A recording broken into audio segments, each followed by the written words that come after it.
शासन प्रमुख अंशीदार हूँ पीओ पीओ पदवी निश्चित रो काम निश्चित सरकार को आवश्यकता अच्छी विभिन्न कथा सुभद्रा योजना हो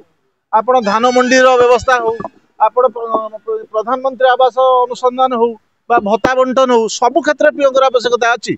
दाना जो बत्या आपण मैंने ओडिशा से पीओ मैंने सजग रहिले कोरोना समय पीओ रहिले पीओर बिना आवश्यकता सरकार चली पारिबनी गोटे दिन आम जब स्टॉप करूँ सरकार तो आम से कथा अनुभव करूँ राजनैतिक हस्तक्षेप बैकडोर कौन राजनैतिक हस्तक्षेप थी पारे फ्रंट डोर आम अनुभव करूँ आम यही कथाटा को उच्च दरबार नहींचु आमर जे पंचायत राज सचिव अच्छा नहीं डायरेक्टर पंचायत राज लिखित लिखित भाव में देचु मुझे जिलापाल को भेटी देची पीडी डीआरडीए सीडी कम ईओ सहित मुझे कथा एसपी ऑफिस रे भेटी कथा सबू विभाग मुख्य दफ्तर ए कथा को उठे